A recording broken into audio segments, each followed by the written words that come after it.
All right. Hi, welcome everyone. My name is Takami Clark. I'm the Communications and Engagement Manager here at the City of Bozeman.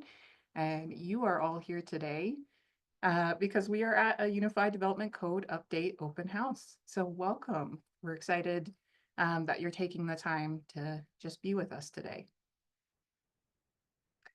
I'll provide a brief overview of our agenda. We have with us today a couple different members from our community development team, as well as Commissioner Magic and Commissioner Bodie.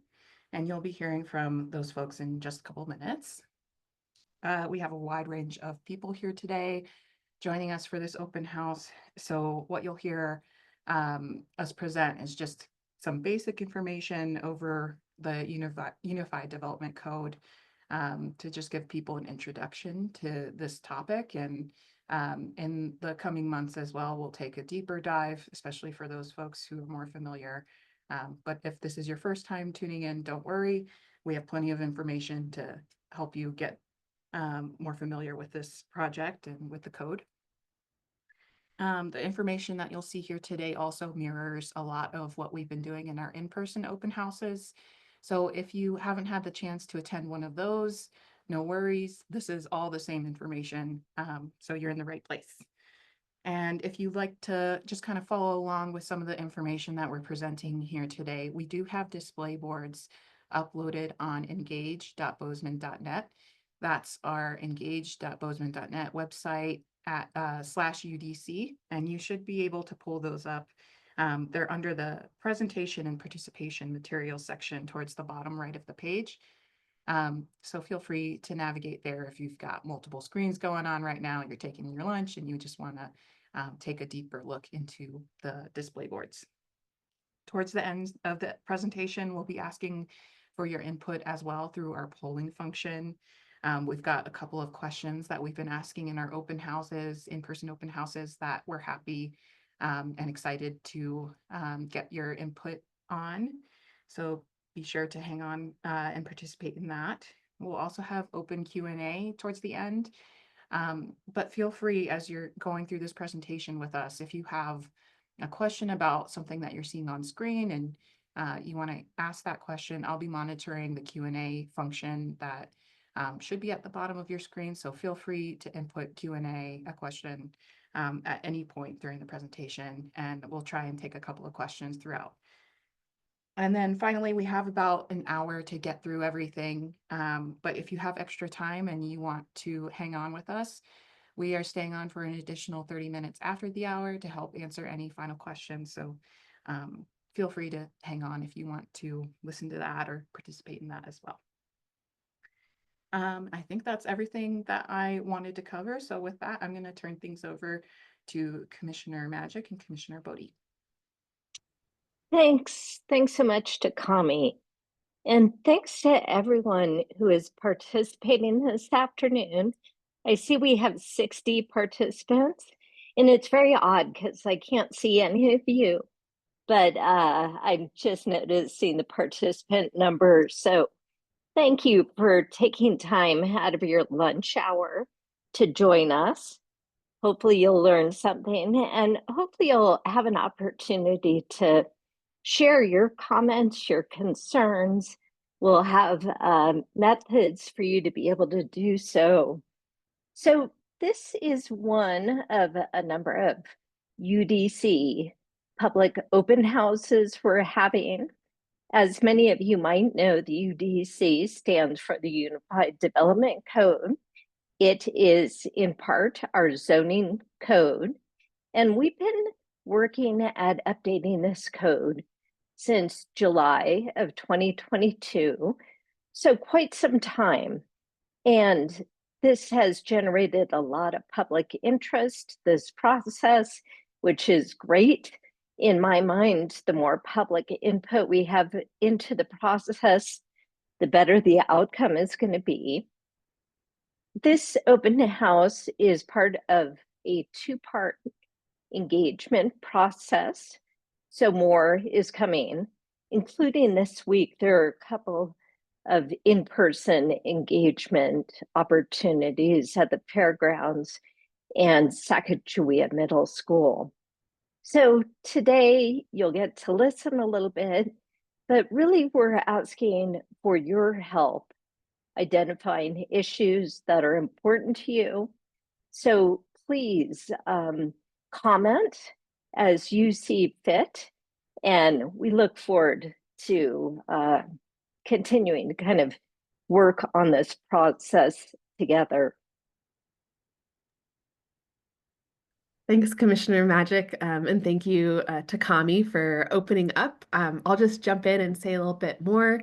My name is Emma Bodie. I'm also one of your commissioners, and I am also starting in on this process anew in that I was appointed after the initial work was done in phase one.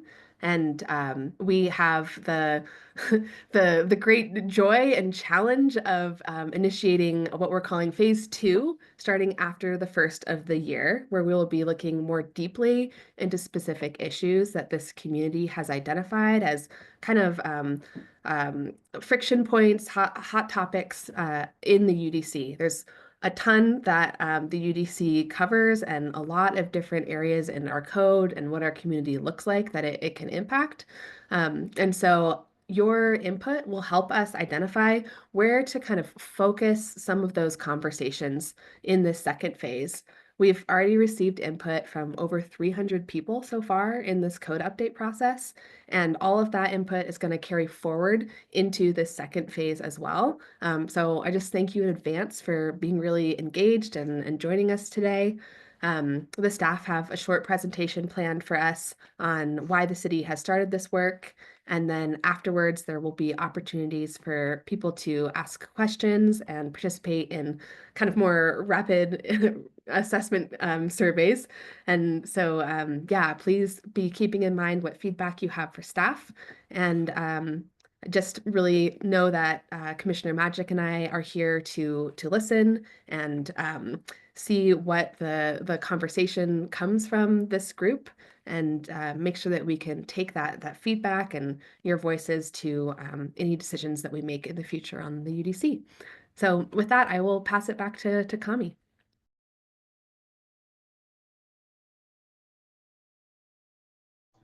Okay, hello everybody. So my name is Erin George. I'm the Interim Community Development Director here at the City of Bozeman.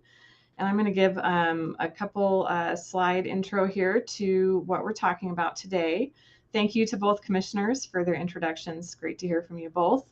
And again, thanks to everybody for being here and taking the time to listen and engage on this project.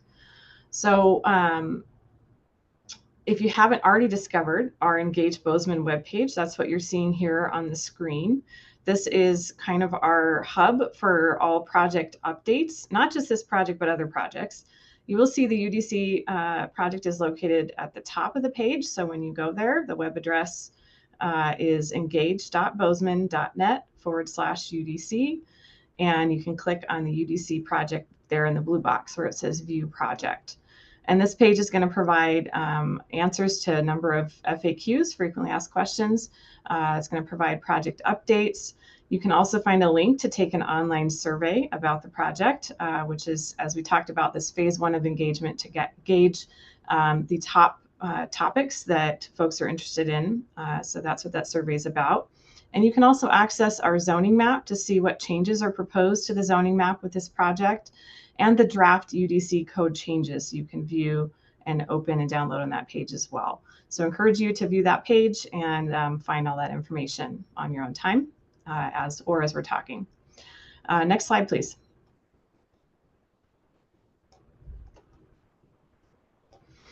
Okay, so Montana state law requires Bozeman to adopt what's called a growth policy. It's kind of our long-term plan for our city for how we grow, what land uses are allowed, how development occurs in our city, and we're required to review it every 5 years. The last time we updated our growth policy was what you see here, our 2020 Bozeman Community Plan. And as you can tell here by the plans that are listed in yellow, 2018 to 2020 were a couple of very busy years for planning in Bozeman. So we worked on several different efforts. In addition to the community plan, we also worked on the climate action plan, the community housing action plan, the strategic plan, and then the City Commission priorities came after that in 22 and 23. And all of these policy efforts and adopted plans sort of set the stage for the UDC. So we started that broad phase with the growth policy, with the community plan, and these other adopted plans to set the broad policy direction for how the city plans, and then our regulations then have to be adopted to inform to implement the adopted plans which inform those regulations. So UDC obviously is already in place. It was implementing past adopted documents. So this effort that we're working on now is to implement the policy direction that came out of these plans here on the screen several years ago. Obviously, it's a big effort, so it takes some time.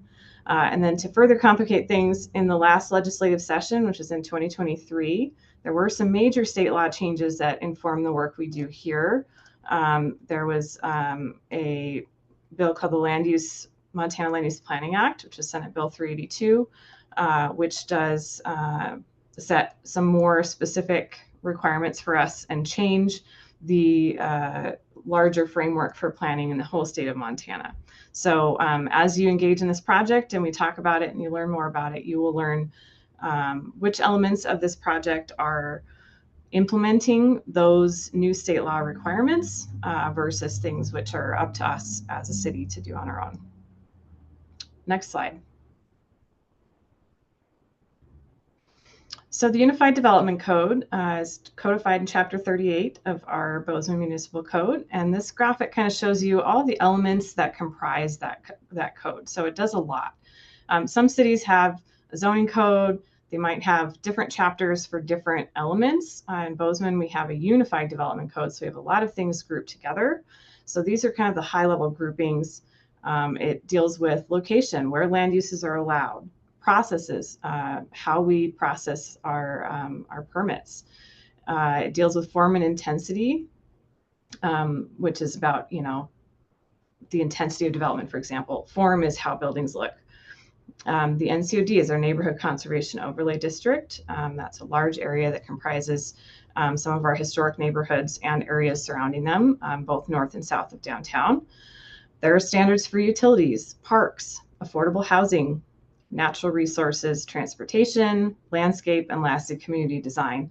And community design really is the bones of the community. That's things like park locations, street general structure, block sizing. That's not necessarily individual building design. That's more the layout. So with all this in mind, our open house and our survey are geared towards identifying those areas that the community is most interested in. So there are some things, as I said a moment ago, that we have to do as directed by the state, but there is a lot of room for local input on all of these elements. Next slide. So the public engagement part of this process, which is what we're in now, this is kind of a supplemental engagement phase. So this project actually began in July of 2022. We did do significant public engagement at that time that went on for about a year. And the list on the left kind of shows you what that included. There were a number of work sessions at our Community Development Board and our City Commission.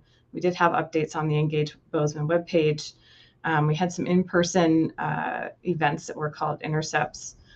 We had some tables at various events. We had some meetings with interest groups. We had presentations to neighborhoods, open houses, city advisory boards. We also put inserts in the utility bills and newspaper ads. There's quite a bit that happened then. But as with anything, there are some folks that didn't hear about it until late in the process. And everybody should have a chance to engage in this project. That's really important. So in the fall of 2023, the City Commission paused the project in response to some comments from the public requesting more time and more opportunities for public engagement. So following that, we conducted an online public engagement survey, which helped inform a supplemental engagement plan. We came back to the City Commission at a work session in the fall of 24 in September, and we discussed those kind of a restart of the project and that supplemental engagement plan. So that supplemental engagement plan was adopted by commission on October 1st, and the blue box kind of talks about what you can expect going forward. So starting this winter, what we're doing now is our phase 1, which is a series of open houses. We had 3 last week. We have the one today, and then we have 2 more in-person open houses later this week, Wednesday and Thursday. We also have an online survey, and the goal there is to increase awareness, reach some of the people maybe that didn't get involved last time, and solicit input just on broad areas of interest. So anytime with public engagement, you want to start broad and then drill down to the more detailed after that. So realizing there's a lot of people that were engaged last time that have a lot of thoughts and ideas and are ready to talk about the details, but we had to take a step back to engage broadly, make sure the people that were joining anew have the background information to learn where we're at, why we're doing this project and such, and what the UDC means, what it does, all of that. So with that, we've done a couple different methods for outreach. We did do physical mailers. We did some notices in the newspaper, on the website, and also social media posts. And then, as Commissioner Bodie mentioned, we'll have phase 2 starting in early 2025, which will be more in depth. So we'll be gathering the information we heard in this phase 1 to focus then on the main topics that we heard from everybody that they're interested in. So you can look forward to lots more opportunities to talk with us and engage. And again, we appreciate the time and effort you guys are putting into this, and we look forward to more good discussion. With that, I'll pass it to the next presenter. Thank you, Erin. Good afternoon, everyone. My name is Tom Rogers. I am one of the planners here with the City of Bozeman. Erin did a really nice job teasing up sort of the next phase of our presentation for you today. In this juncture, we're going to jump into some of the content that we created for you for each one of these open houses. As Takami mentioned earlier, the content here is really the same as we've had for each one of our in-person open houses. So the slide you have in front of you, this is the Engage Bozeman website, where you can find all the information, data, dates, drafts, and including all of the boards that we created to help kind of tell the story, to help both you and us understand what the community is finding most interesting and most concerning, so we can gauge the next phase of our outreach to meet those needs, answer those questions, and give the commission the information that they need. So we created a total of 9 slides or 9 boards, and I will jump into those. So next slide, please.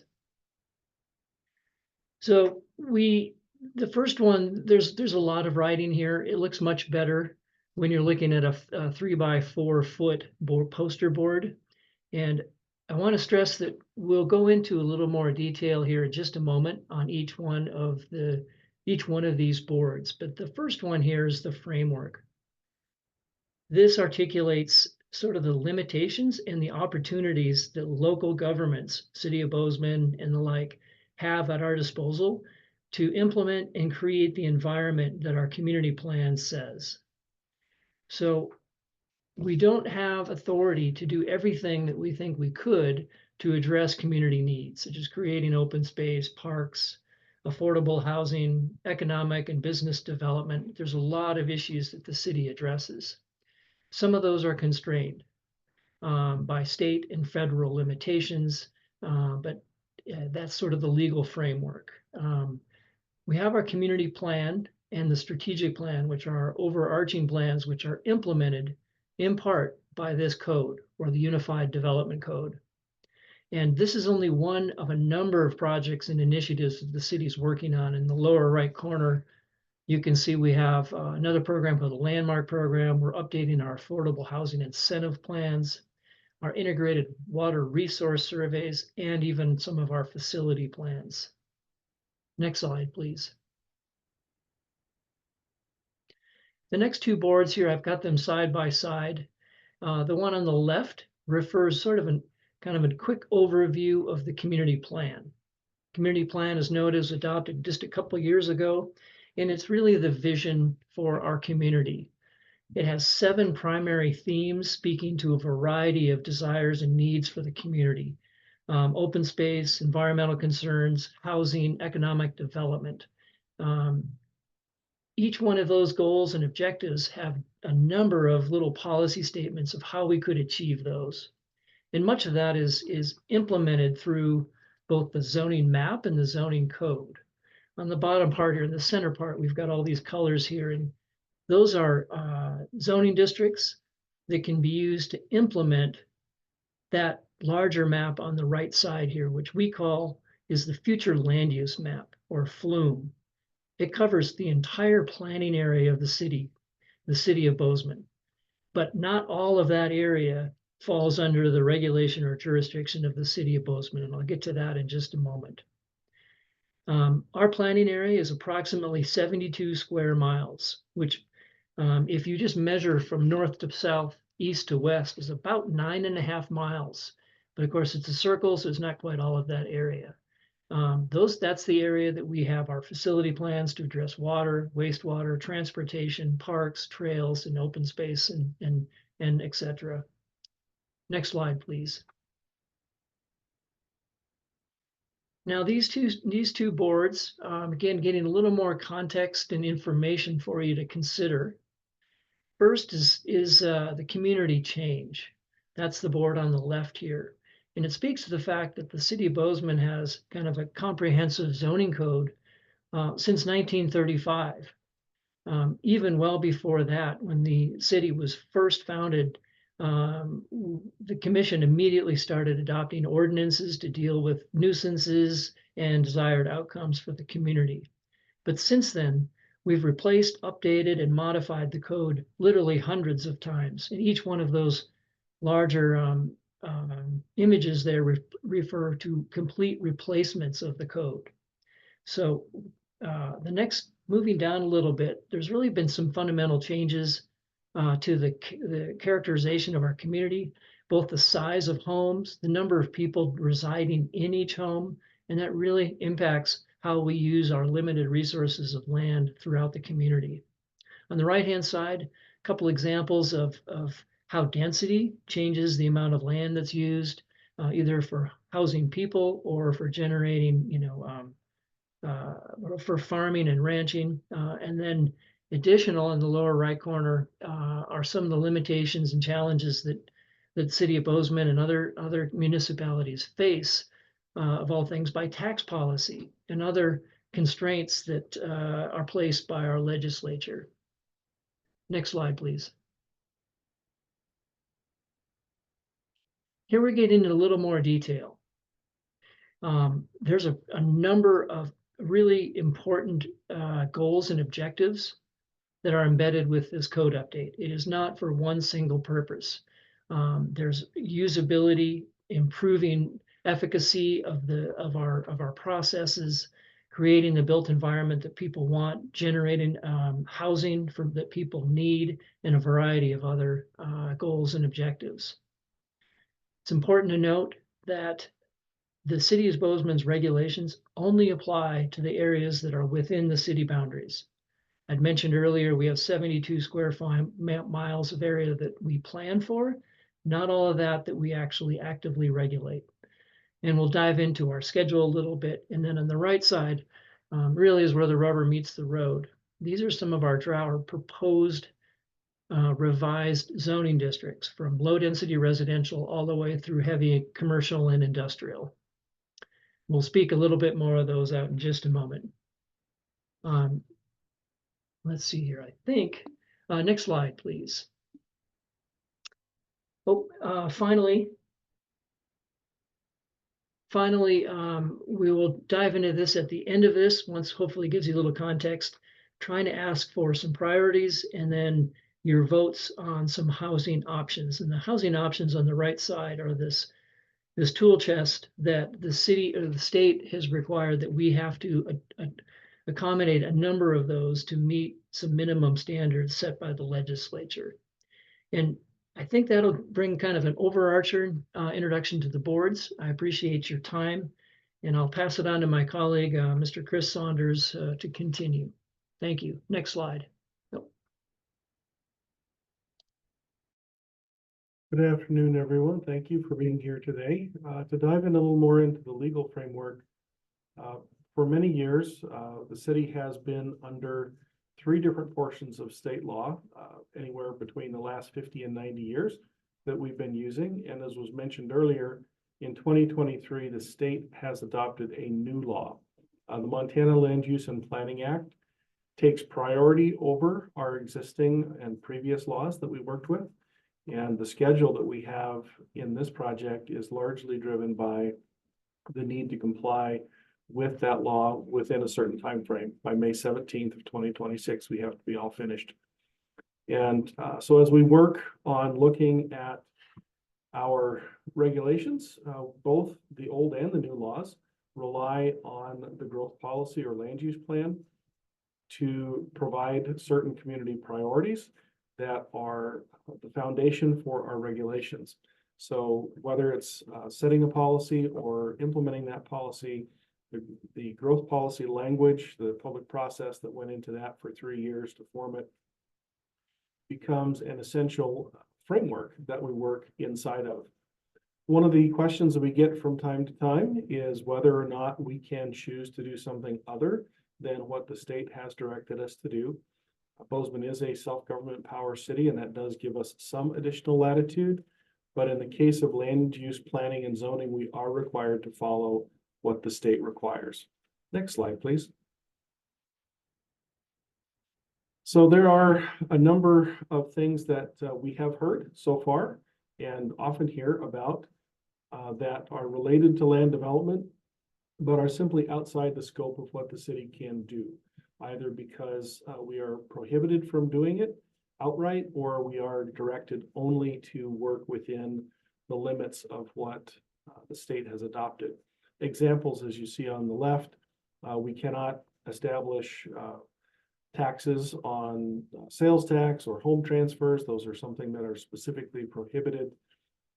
We do not get to modify the building code standards. We can't put conditions on the zone map amendment that says, well, we'll let you do the zoning if you do these other kinds of things.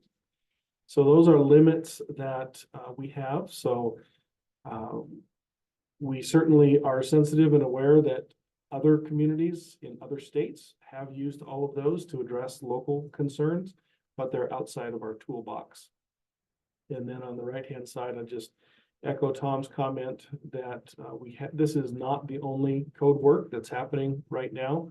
The landmark program is also on the Engage Bozeman, as is the affordable housing incentive update. The affordable housing incentives will be going to public review in January, so please keep an eye out for that if you're interested in that area. Next slide, please. So over to Tom. The Bozeman Community Plan, as noted earlier, was adopted recently, and this is the overarching document that we follow that really informs our development code, our zoning standards, and a variety of the components that are contained in the UDC. While our current plan is relatively fresh, it does build on previously adopted plans. As noted earlier, again, we evaluate this as required at least every 5 years, and generally have been replacing it approximately every 10 years after robust public outreach, review, and then final adoption. And there are 7 themes that are contained in our current plan. And if you analyze this compared to previously adopted plans, they are strikingly similar. In other words, the community really has been steadfast in supporting and desiring a particular style of a community. And that's what our zoning code is largely built on. So the proposed draft that we have for review that we're looking at today, the vast majority of it is not changed. However, there are some key parts that we are proposing to change to meet these desired outcomes and goals and policies that are found in our community plan. But we're speaking to districts, how the Northeast neighborhood connects to the MSU area, as we develop going east and west and northwest, Those are simply new neighborhoods that are going to be become part of Bozeman's fabric. We are influenced by the natural environment. We've got a great deal of water, surface water, high groundwater. We've got mountains nearby. All of those things are important to the community, and then inform and create standards or zoning standards that we have to implement when we review applications for development, whether it's subdivision or site plan. So we do have requirements to ensure water quality, setback requirements, riparian areas, floodplains, view sheds, transportation components, and then still being aware that we need to develop an economy to support people who live here. Next slide, please. So the Bozeman Community Plan has just a few of these future land use colors, and that's the map on the right side of this part of the board. Each of those colors, those designations, simply are kind of a very broad brushstroke desire of what the community needs. So we do analysis showing how much school area, how much residential development do we need, how much commercial space, industrial space the community needs to meet its future growth needs. That is implemented by a specific zone or zoning district, and those are the colors on the left. It goes from, or listed on the left, pardon me, from lower density residential all the way through the commercial areas. So not all zoning can be applied to any area of the city. If something changes, it requires a fairly robust public process, and the commission gets to weigh in and determine if it really is furthering and meeting the requirements of the community plan. The language or the text on the bottom there does speak to some of those overarching principles of compact development, efficient use of limited resources, creating better transportation opportunities and a variety of opportunities, preserving our environment for future generations, making sure that we have adequate farmland, quality farmland to produce the foods that we need, and etc. There is a lot of competing desires and goals, and there are often some trade-offs to fully achieve any one of those desirable outcomes. Next slide, please. Finally, again, our future land use map, again, we keep coming back to this because this is really an important document. It's the visual representation of where, then how the character of the community will ultimately develop. The blue areas that you see here, those are state and public school areas, the Montana State University, other school properties. The kind of the yellowish area, that is really the areas designated for residential development. And we don't dictate at this stage what that development looks like. It could be single family homes, duplexes, row houses, what we call stacked flats, a variety of other housing styles, including apartment buildings or apartments. So you can have an apartment or an apartment building. Again, we've got definitions for these things, but it does influence kind of the character of the neighborhood that may change around you or be developed as we expand and people continue to move to the city of Bozeman. Next slide, please, and I'll pass it on to Mr. Chris Saunders. Thanks, Tom. Bozeman, as anybody who's been around for very long knows, is a very busy place. Lots of things happen, lots of things change. So zoning's been in place for the last 90 years. And the zoning has needed to change to adjust with the changing circumstances of the community, changing laws, etc. As Tom noted, we have replaced the code in its entirety for each of these bubbles. So that's 15 times, and the UDC update will make it 16. When we created the Unified Development Code in 2003, we brought together zoning and subdivision, floodplains, parks, affordable housing, a lot of key subjects. That's why we call it the Unified Code. So it is a long document because it addresses so many different sections, but having it together enables us to prevent conflicts between different sections and to coordinate and make it easier for the public to find one subject that relates to the next subject, which will ultimately influence their areas of interest. Next slide, please. So as we've continued to change, some of that has been new growth and some of it has been a change of who actually is living here. So on the left-hand side, in the 100 years between 1920 and 2020, according to the census, the number of people living in an average household dropped by almost 50%. And that has correspondingly increased the number of homes that we need. So even if we had the same number of people living in Bozeman as we did in 1920, we would need to build many more homes simply to accommodate that change in household sizing. So as we continue to grow, we are seeing a variety of increases both in volume and type of housing is adjusting as the nature of who lives here has changed. On the right-hand side, you can see a breakdown and how our population here locally compares with the state and with the national area. Obviously, the presence of Montana State University is a strong influence on our housing market and the needs for the community. And that's reflected as we see in our construction and the character of our town. Next slide, please. So as we work on the Unified Development Code, staff tries to always remember that we're making decisions that have consequences that last in centuries. And Tom alluded to this before. Hopefully you can read it in the lower left-hand corner of that image, but that's comparing the number of homes that were physically constructed in Bozeman between 1980 and 2020. So over 15,500 homes in that 40-year period. And the amount of land they would have used depending on the pattern of housing that they did. Were they townhomes? Were they single homes? Were they ranchettes? If you compare the differences there, you can see that there's a huge difference in the impact between, for example, if those were all townhomes, we would have used about 3.5 square miles of property. If those were built all on 5-acre lots, more rural style, that would be 100 and almost 34 square miles.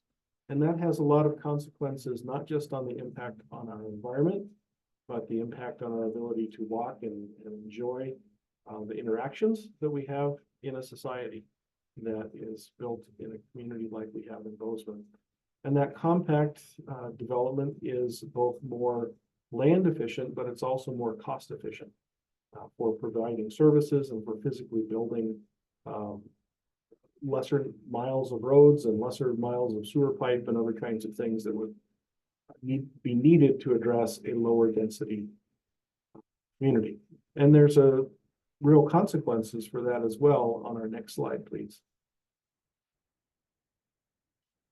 One of the things that we have to deal with as we work inside the framework of the state that they've given us is also municipal finance. And so this is simply a graph which shows the consequences of one state law.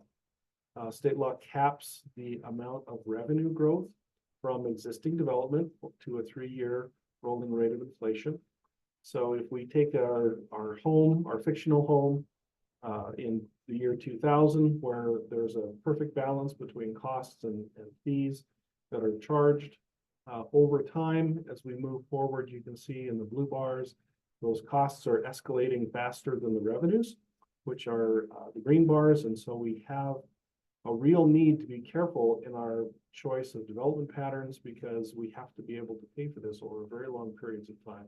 And we have some real limits that the state has given us to work within. Next slide, please. And back to Tom. So why even change the code? Why update it? There are really 5 reasons that we've got detailed here. First is plan implementation. So we tend to update or substantially update and replace our community plan approximately every 10 years. Our zoning standards, our zoning code, our UDC is really is the primary implementation tool to achieve its outcome. Without that, nothing would happen. Secondly is organization and usability. In addition to the wholesale updates that we do with our code, we continually to refine and improve the zoning code, both on need, changing environmental considerations, building standards, state and federal law changes. So we continually to make changes to improve the code over time, in addition to these larger updates. And that often creates some complexities, unintended consequences, or even conflict between adopted codes. So this is a considerable step forward to make it more approachable for a variety of users. And then housing access and choice.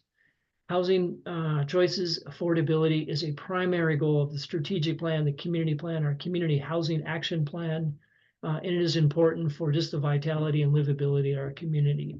We continue to be one of the fastest growing communities in the country, and we do not see that changing anytime soon. So we are choosing to be proactive to accommodate that growth, and still being sensitive to our current environment, maintaining our built environment in our neighborhoods. And then state compliance. As noted earlier, the legislature does change what we can and cannot do. So we are required by law to modify those pieces of our development code. Next slide, please. Actually, I'm gonna interrupt with two questions that came in through the Q&A that I think would be helpful to answer now.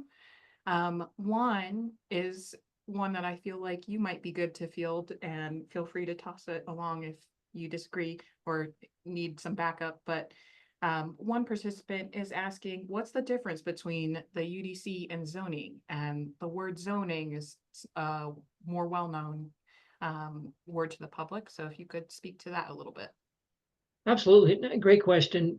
It really is tricky. We have planners have lots of acronyms and different ways of describing things. And that is really, they're really one and the same. You've heard perhaps people say the growth policy or the community plan or the land use plan. In Montana, those are generally the same thing. They're different ways of referring to the same document. Zoning is kind of two different animals. You can talk about the zoning map.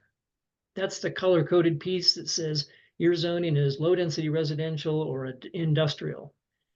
That color references particular nomenclature, which in turn dictates like what the zoning standards would be: building height, setbacks, required parking, and whatnot. We have, City of Bozeman has adopted what we call our Unified Development Code. That means that it integrates water resource considerations, water transportation, the zoning code, and a variety of other pieces into one holistic document in an effort to make it easier to use, among other things. So pardon us, or pardon me if I say zoning versus Unified Development Code. Those are really the same thing. Thank you. And then the next question we have is going back to Chris's slide. So Chris, if you could jump in on this. Is the projection of city costs also assuming the increase in tax base as more properties come online? The slide that we had up there was not attempting to be a fiscal analysis. It is simply showing the consequences of this one law on a particular property. So this is a completely fictional example. It's just to show that there is this divergence that happens over time on a broad scale as a result of what the state has established as a rule. Yep. All right, and back to the presentation. So two pieces to this slide. First, in the upper part, the kind of light blue area in the center here, this is the area that's within the municipal boundaries of the City of Bozeman. That is the only area that our Unified Development Code or zoning code applies. While we plan and anticipate for growth of the community, that's not quite the same for the regulatory framework for what this code applies to. The whole planning area, again, is about 72 square miles. The actual city municipal boundary is approximately 1/3 of that. That does change. It changes and has been changing every year since the inception of our community, since Bozeman. through annexation. The city generally has a policy not to forcibly annex property. So we simply wait until a development or developer or property owner chooses to take advantage of what the city has to offer. We go through the annexation process, and then the municipal boundaries will increase by whatever size that is. Annexations in the city can change from 1 acre to 500 acres. Probably as a rough estimate, most annexations are really between 20 to 80 acres. Although over the last 5 years, we've continued to see larger tracts of land requesting annexation to take advantage of city services. I see Takami jumping in here, so perhaps there's another good question. Yes. So we had two questions come in that are pretty similar, so I'll loop them together.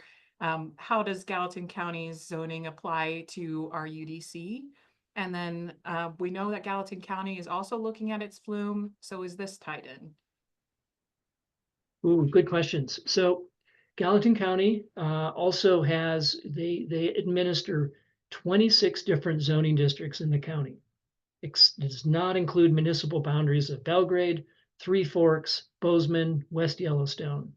But it does include the Four Corners area.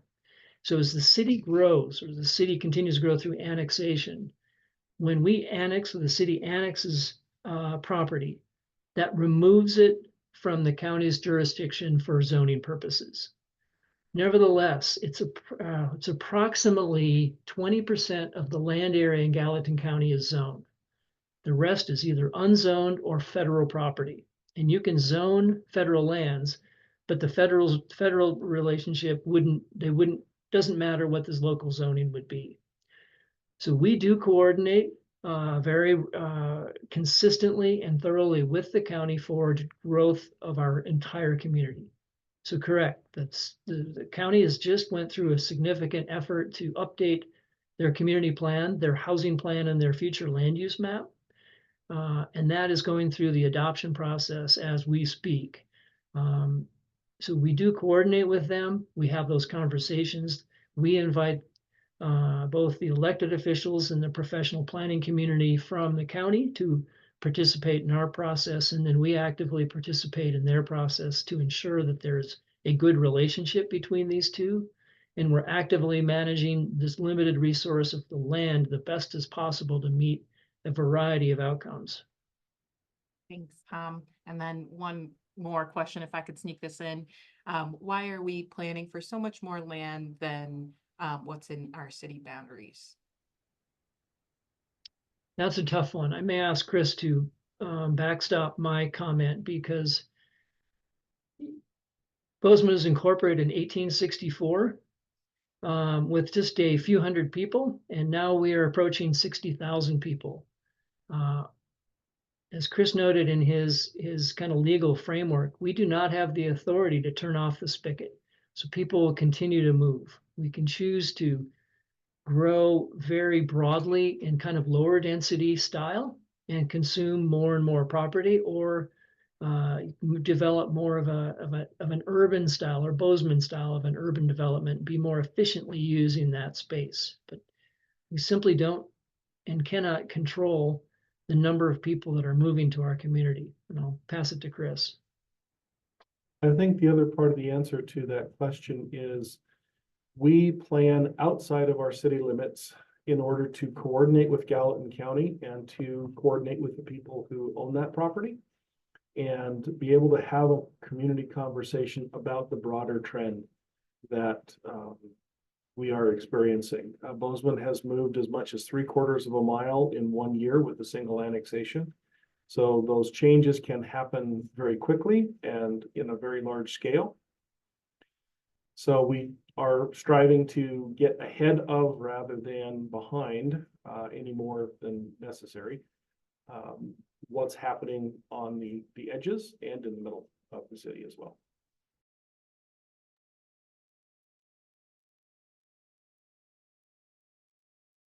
The draft schedule you see at the bottom of this slide has 3 items listed horizontally: the GP transition, the UDC, and the new land use plan. The GP transition is a bit of a kind of a wonky perspective. So the legislature adopted a new land use platting act, which is MLUPA, the Montana Land Use Planning Act. So up to today, all communities have followed the previously adopted standards and requirements. The state has changed those. So we are required to modify our plans to meet the state standards. So that's what the first line refers to, and we intend to have that complete this next summer. The next one is the UDC update. So the little asterisk that you see there, asterisks, that's the expected sort of adoption date. The other ones are the phases involved with that. We are well within or under the UDC review, creation, and then possible adoption coming through the fall. And then we continue to implement and modify. And then, of course, this January, the state's legislature meets again, and we may have to respond to some requirement that is adopted through that process. The third line, the new land use plan. We revise, or review, and then possibly revise our community plan at least every 5 years, more holistically, generally every 10 years. So we will continue to meet that standard, and we'll start to look at that at the fall, the winter of 2025, so approximately a year from today. And again, this schedule does not include the other substantial efforts that the city's going on right now, the landmark program, our affordable housing incentive program, and even the integrated water resource plan. And I'll pass it to Chris with the next slide. Thank you.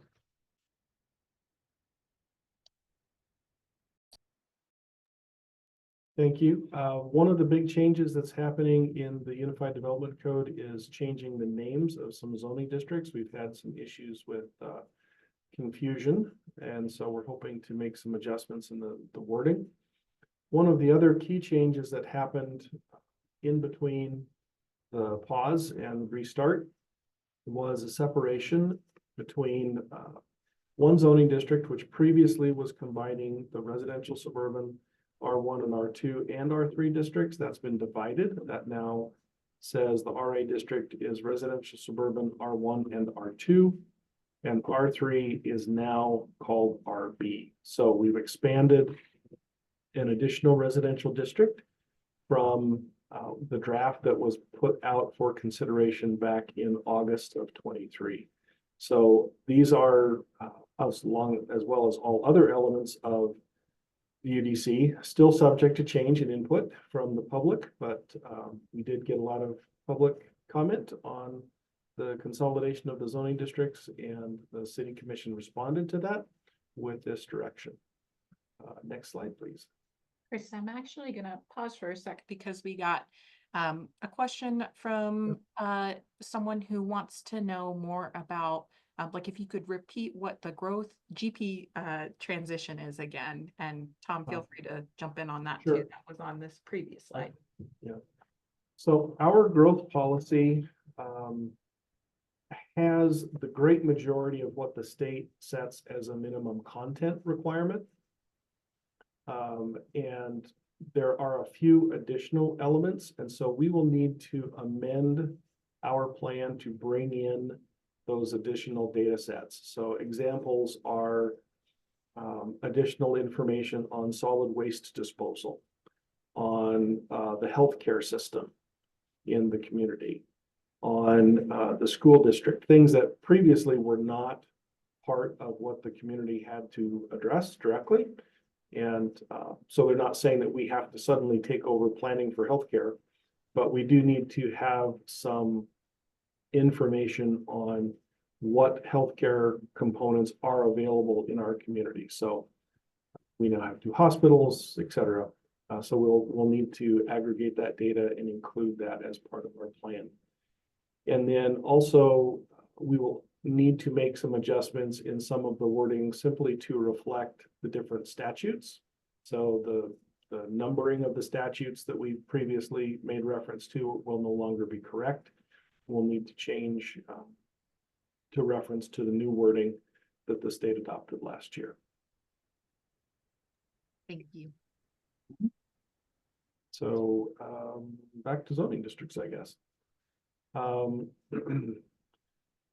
So in the commercial and mixed use districts, most of these are the same as we have. We are creating one new district, the B3C. This is focused on the historic district downtown that is distinct from, in many ways, other portions of our downtown. So we are concluding that a creation of a district specific for that purpose would be worthwhile.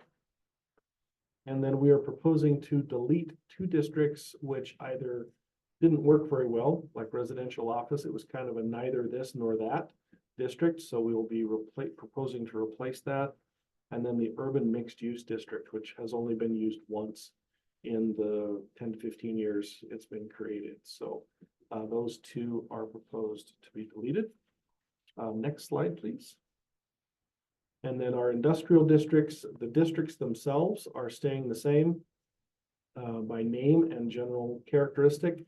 The business park district is seeing the most change with some additional opportunities for support uses and housing that have not traditionally been there. And so those three districts are our primary job base.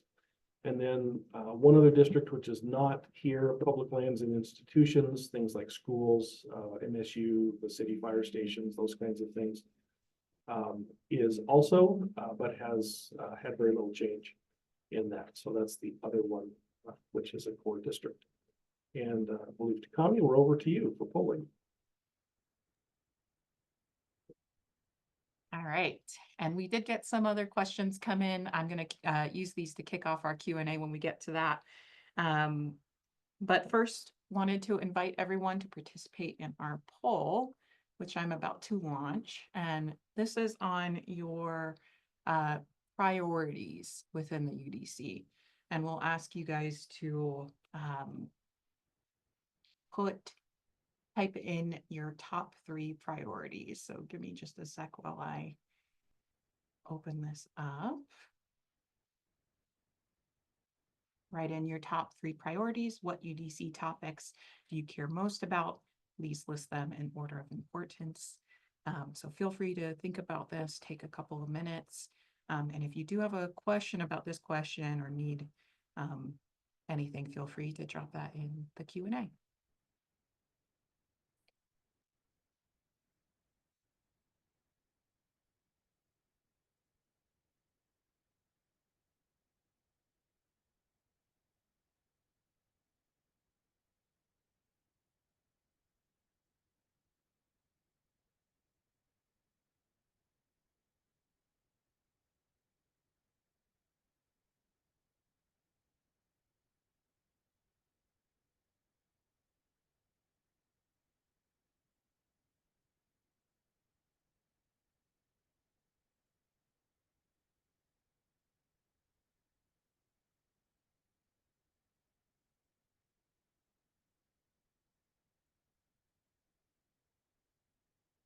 And as we're waiting, I wanted to mention this bottom part of this slide, which is that we're continuing to accept public comment.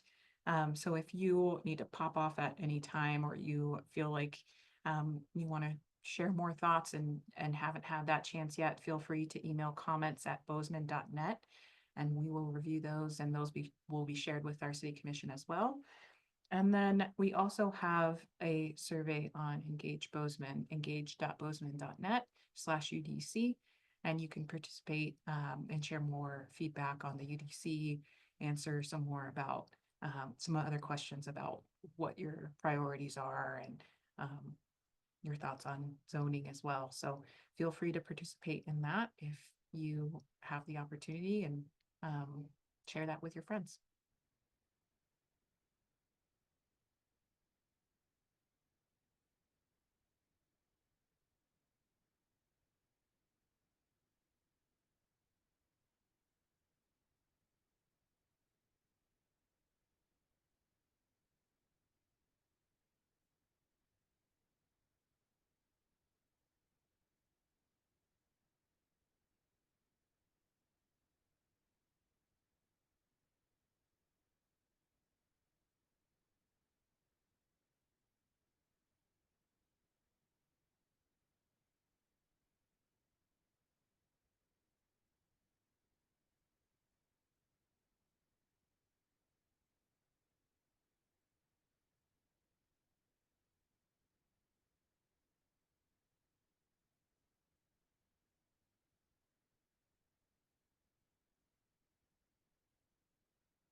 seeing a lot of answers roll through right now, so thanks everyone.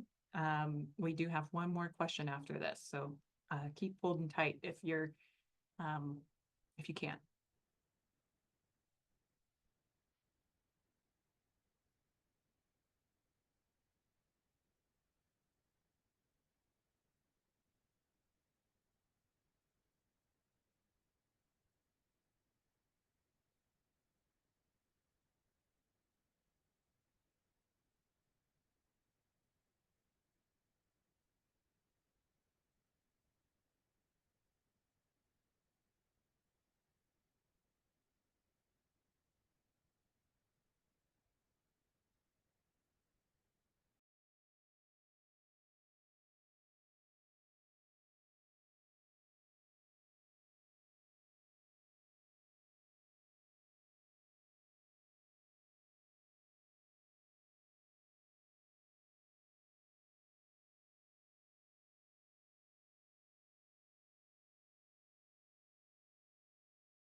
All right, last call for answers.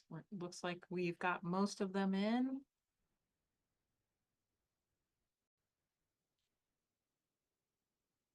And I can answer this question that just came in from one of our attendees. I think at max, we had around 75 people here, and we still have about 67 on the call.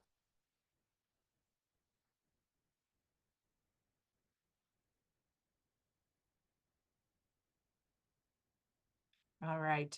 I am gonna close this poll, and if you feel, we got a couple more sneaking in. But if you feel like you didn't have the chance to fill it out, or something happened and you want to give your input, you can do that either by going on our Engage Bozeman site and filling out the survey. That's one way we're collecting input on priority areas, or you can go in email comments@bozeman.net. That's another way that you can share input, and we'll make sure that those get put into all of our results and considered for our next phase of engagement.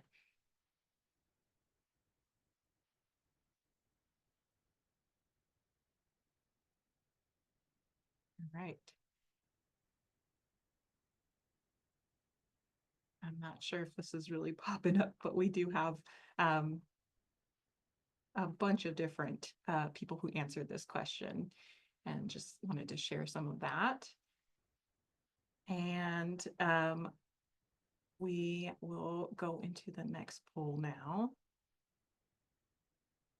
Give me just a second while I pull everything up again.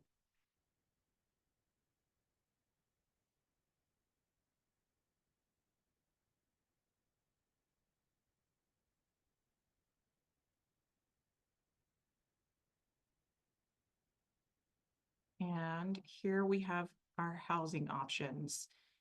question. And Chris or Tom, feel free to jump in at any time if you want to read through any of this or help answer anyone's questions. But I'm going to go ahead and launch that poll now.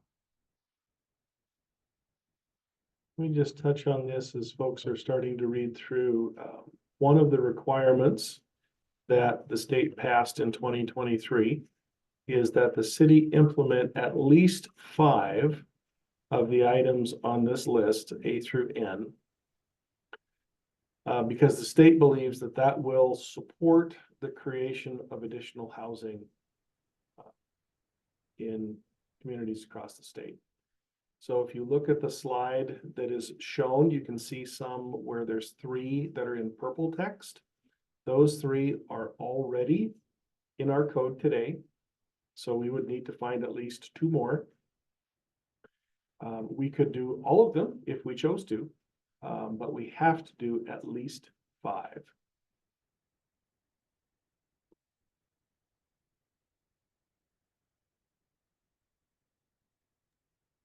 And you do see all of these A through N reflected on your polling screen, or should see that, and you're allowed to choose one choice here.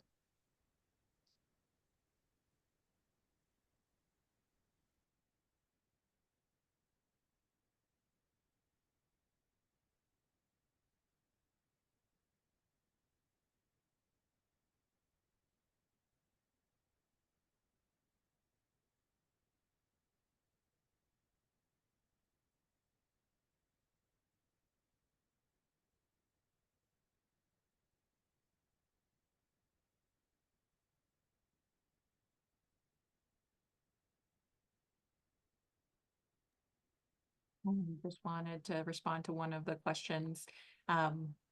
One person is asking whether we only get to choose just one.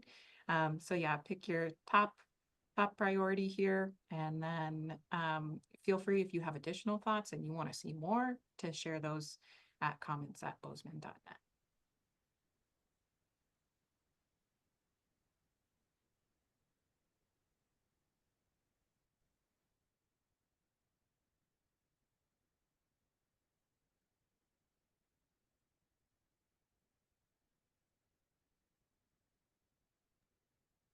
Oh, and Chris, if you could answer this question that came in, what's the difference on N between multi-unit and triplexes?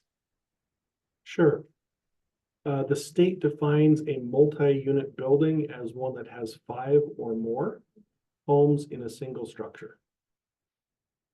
So a triplex would be 3, fourplex would be 4. So a multi-unit would be 5+. But in Bozeman, we call a building with 5+ as an apartment building. So the wording that you see on the screen here is the language directly from the state law.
it looks like we've kind of slowed down. I'll give another minute or so, but this is the end of our public input part. And so we're going to transition in just a few moments to the Q&A section. So feel free if you've got any last thoughts on what options you would prioritize, please feel free to weigh in. We're getting a couple last minute answers.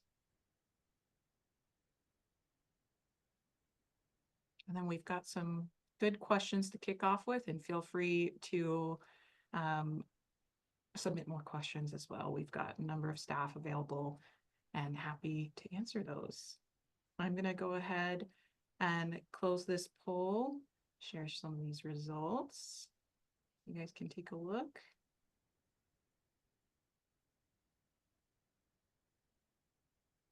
All right, and just wanted to make you guys aware too that we'll be sharing this open house and all of this content on our Engage Bozeman site. So if you wanted to take another look later, keep an eye out for that. All right, we have about 15-ish minutes left, so I'm gonna start our Q&A section.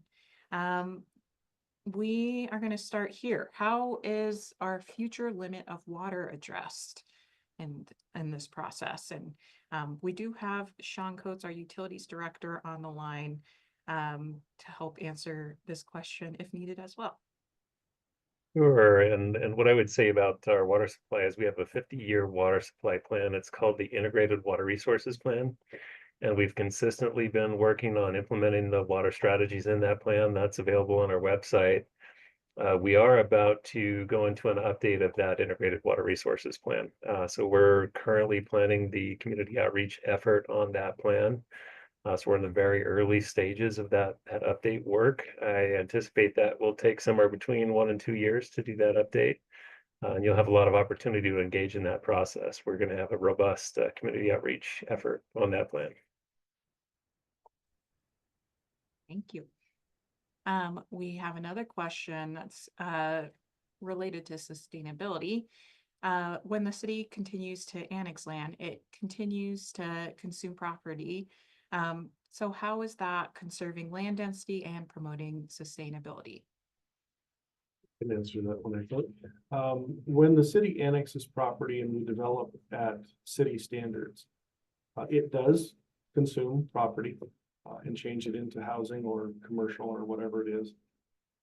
But the density at which that can happen is considerably higher than what we would see in unincorporated Gallatin County. So it allows a lower land consumption per home. It facilitates the ability of people to walk to and from destinations, both because of that proximity, but also because of the city's facilities that we put in place with sidewalks and bike lanes and shared use paths and those kinds of things. And also, and very importantly, we connect those homes to very high quality centralized systems for water and sewer, which is managed on a very aggressive and professional way by our utilities folks that report to Sean. And so we believe that preventing the pollution for our water system, improving walkability, both are sustainable options. Our climate action plan encourages us to continue to develop compact growth. And so we see that it fits into sustainability in that way. Thank you. For RB, does there need to be one parking space per bedroom? And how many parking spaces on the street go towards that? Oh, I love the complicated questions. There is not a parking standard that is unique to the RB district. Residential housing standards do have a bedroom-based component to them. And so it does vary. Smaller homes require less, larger homes require more. And in some cases, they are allowed to count some spaces on the street, but only for a project which has gone through what's called the site plan review, so that would be a larger project. So I would have to ask folks to take a look in the draft code and see, do a search. It's a PDF document, so you can search on parking, and it will give you the table that is there. And if you have questions after that, please feel free to reach out to Tom or I, and we can try to dive a little further into the details. Thank you. Chris, is Code Studio still involved? And if yes, to what extent?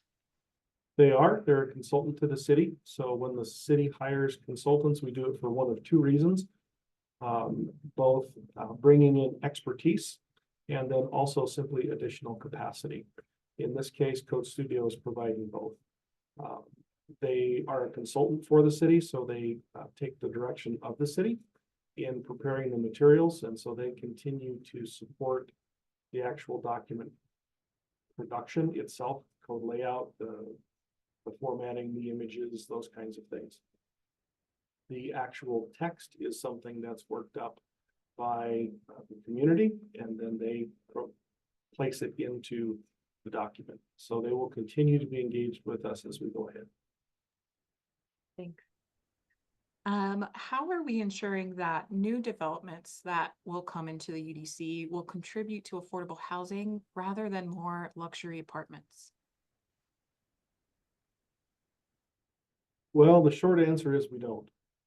One of those things that the state has told us that we cannot do is to regulate the price of the housing. So if somebody chooses to follow all of the city's rules that are established and charge a high price for that home, they are able to do that.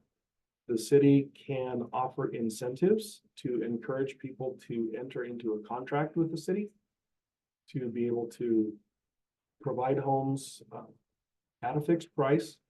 And then there are incentives. Sometimes that's money, sometimes that's changes in the standards that they have to meet. But that kind of incentive-based approach is the only option the state gives us for ensuring that new home construction hits a certain price point. Thank you. I'm going to jump to a walkability question because I know our transportation director is also on the line if he wants to add any thoughts, and I know he's got to run at 1:30. So to improve walkability requires paths, trails, and sidewalks. Are these being considered when discussing walkability?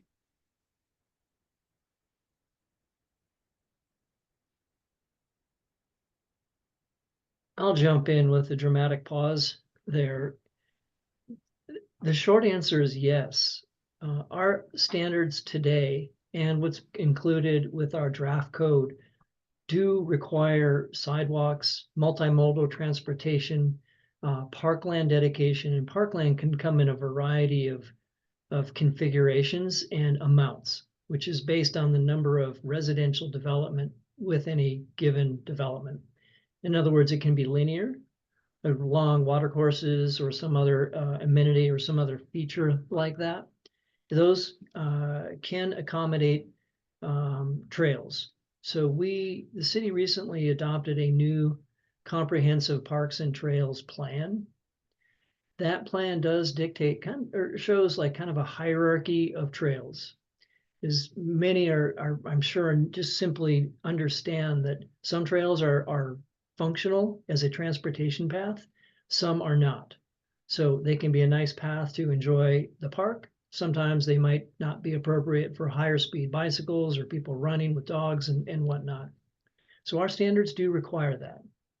The other piece that is integrated in our community plan and will be implemented through this code, in our current code and our future code, is you need destinations to make walkability actually work.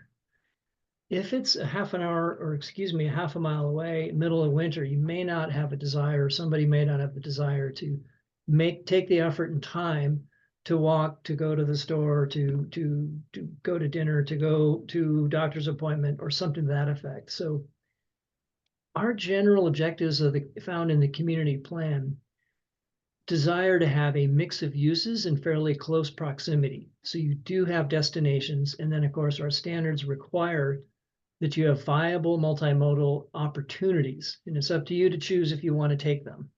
But that will be constructed, and it is a requirement of the city. Thanks, Tom. And I did see, sorry, Nick had to pop off. So I'm gonna jump to another water question just in case Sean has a 1:30. We know we will not have enough water for continuous growth, and should that fact impact these plans now? So I don't know that I agree with that statement, in all honesty. There are options out there for water supply. I think there's a question of how you prioritize those options. And that's going to be a big part of what we do again with our integrated water resources plan update. Currently, we're following our current integrated water resources plan, which has a heavy focus on water conservation programs. And that water conservation effort has been highly successful. So if you look at basically our growth over the 10 years from the start of our water conservation efforts to 2022, and that was 2013 to 2022, basically you saw a flat line in additional water use while adding 15,000 people to the community. So that's been a very successful program in our water conservation efforts.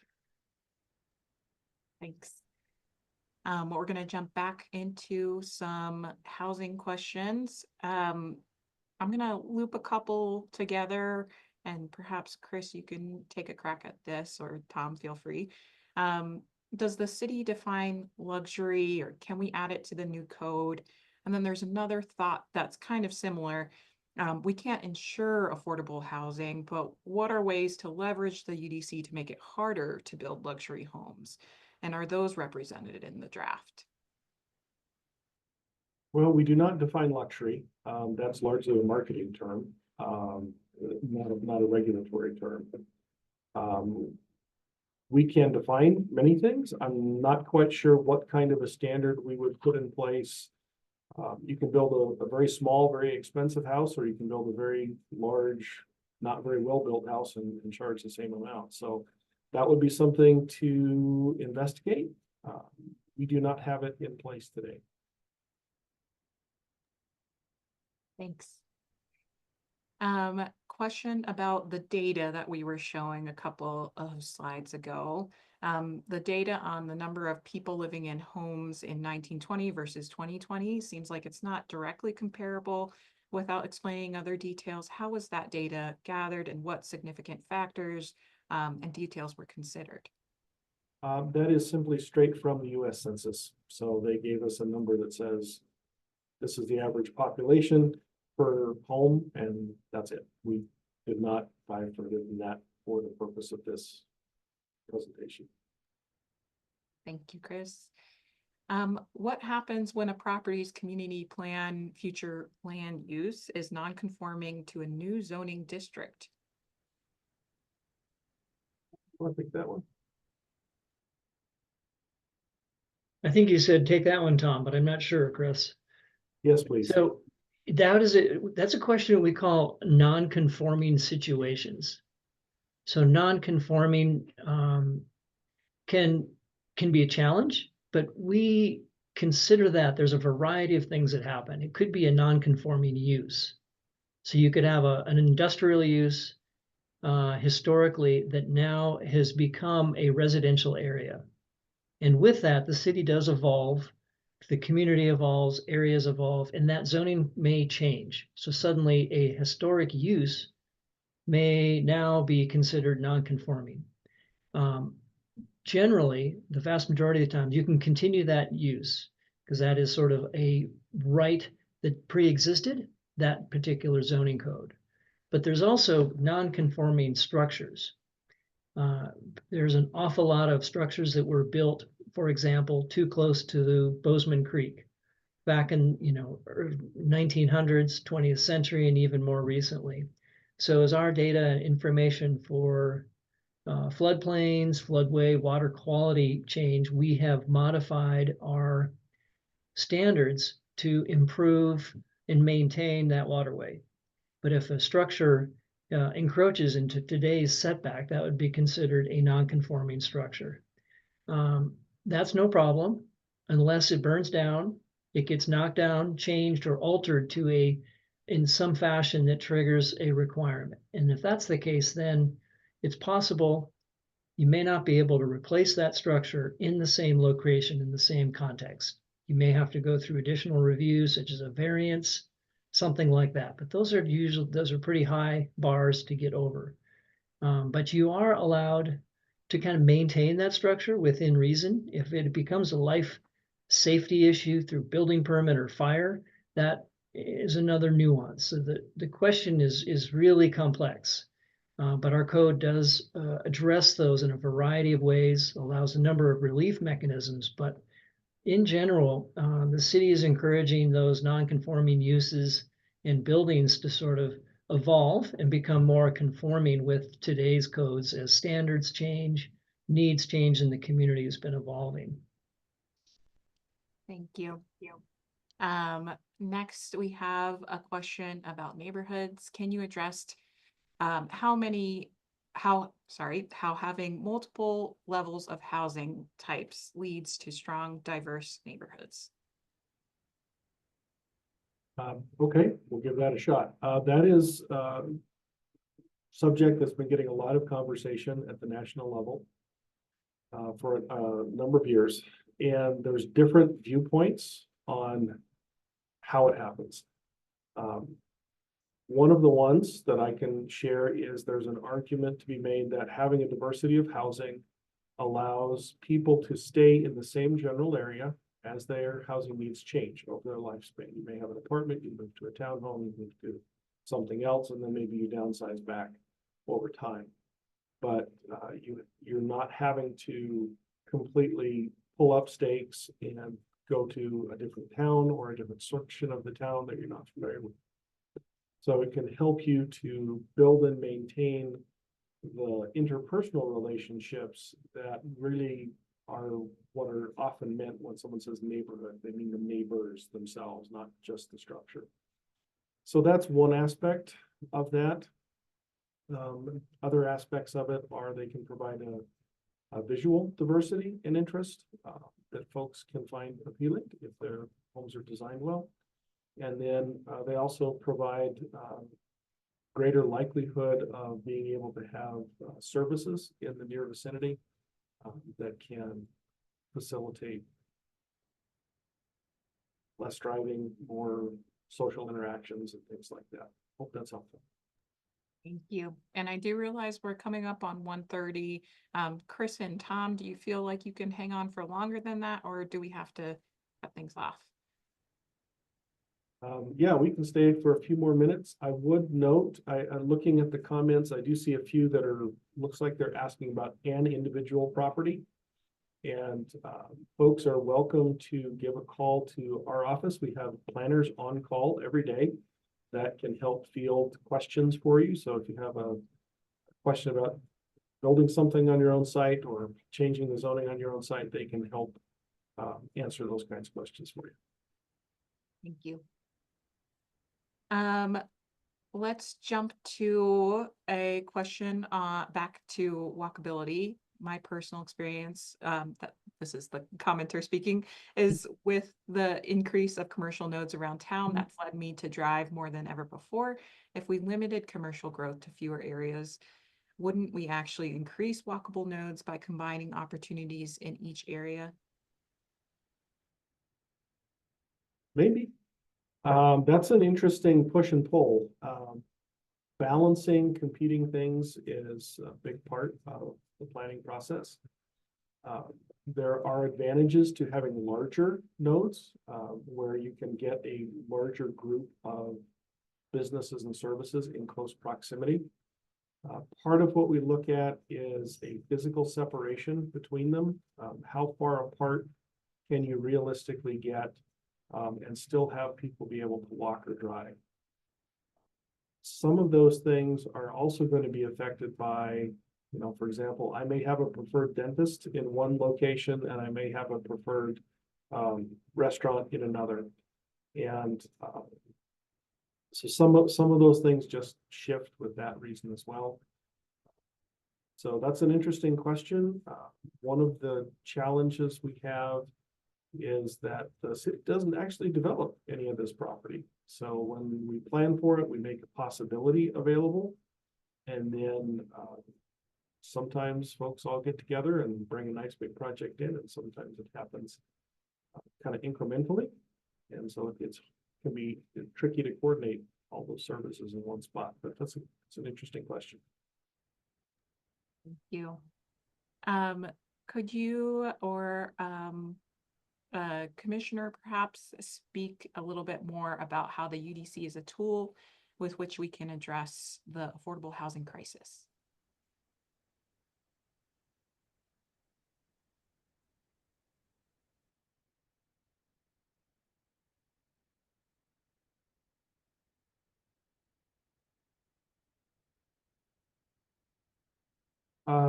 I guess I can touch on that.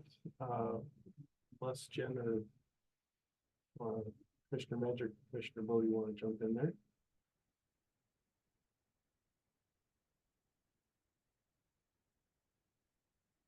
Hey, you all still hear me all right? Yes. Okay, awesome. Yeah, so I think that staff have kind of already touched on this in some ways. The um, affordable housing is something that we can incentivize and make easier for develop, a tool that the state has given us. And so I think that one of the things that we've been looking at is like making it easier for people to build additional units and hopefully ways that conform and fit into communities. So things like ADUs, things like additional tiny homes, multiple units within kind of the same building envelope that somebody might see in their normal residential neighborhood, and just giving people like the options to be able to implement those so that when developers or people who already own their home that are looking for abilities to maybe have another bedroom or be able to rent long-term to somebody in their backyard, get to have those options in the code. We got a question about like how to prevent more luxury development from occurring. And I think staff answered that really well. Unable to build certain things without violating a lot of state laws there. But what we can do is provide more incentives or make it easier for people to build those affordable options. I think that we saw a long list of things that the state has recommended as potential ways to do that in one of the polling questions. And so I'll be really keen to see what the community finds most palatable there and try and implement those that we think will both help with our affordable housing problem and make sure that Bozeman is still like a place that we all can enjoy and like to live. Thank you, Commissioner. Kind of along similar lines, in terms of how we are using the code, is the city allowed to proactively look for and encourage builders who will build more sustainable energy and water efficient buildings above code where growth is appropriate? Bridge Review at Story Mills, good role model. We certainly encourage folks as much as we can. Our sustainability division reaches out and works with all kinds of folks to help them understand new opportunities like tax credits for heat pumps and other kinds of things that are more sustainable. We also work hard with our landscape community on their designs for water conservation oriented landscaping, just lots of different things. Our building code folks do encourage folks to do the best they can. We are limited to implementing only exactly what the state has adopted on the building code. As far as a requirement, we can encourage and support folks who want to go above and beyond, and we certainly do. Thanks. I know you guys have to leave soon, but we do have just a couple more questions, so I'm hoping we can do some of these quickly. How is compatibility between new high density code compliant buildings and existing lower density buildings addressed? There is a particular section in the code we have adopted in 2018. Some specific building standards for transitions between zoning districts. That's continuing forward with some revisions in the new draft. That was an area that had a lot of public input on it. We have not edited that yet, so we continue to look for public input on that area. Thank you. Just a couple more on neighborhood related questions. Does Bozeman consider or count workforce housing in our neighboring communities when formulating growth plans? Yes. We certainly recognize that we are not a standalone community. We're part of the Gallatin Valley and beyond. And so if you look in, for example, the Bozeman Community 2020 plan, you'll see that in looking at our population expectations and employment expectations, we took a regional view. And especially now with the new Metropolitan Planning Organization, which is specific for transportation, that puts another layer at looking at a regional level. Thank you. Another question is, I see the term neighborhood character used a lot online. When looking at neighborhood character, should we be looking at the existing character or the planned flume character? It's a good question. There's really two different aspects to that. The future land use map is looking for the future, what the city would expect to see. But as Tom addressed in his presentation, there's a lot of different zoning districts which may be able to implement a particular future land use map designation. So there is some of both to that. The zoning takes a finer look at that than the flume does. And so it is both. Thank you. And this is our final one before we head out for the rest of our days. Are the zone updates going to allow more small scale retail, business, office, restaurant, etc. uses in what would otherwise be a residential area to allow for small scale neighborhood business, live, work units, etc., thereby creating small scale cores or destinations and more walkable neighborhoods? A little bit. Because we already have quite a few alternatives in the code today and have had for a number of years. And so we do expect those existing opportunities to continue forward. But there is some additional opportunity being created with the new draft. So I'd encourage folks to take a look at the allowed uses that are specific to an individual district that they may have an interest in and see what is the best fit for them. Thank you. And we are over our time. Thank you everyone so much for attending. We really appreciate all the great questions and the feedback. Again, feel free to pop on Engage Bozeman if you want to submit a survey, and we're still taking public comment as well. Thank you. Everyone.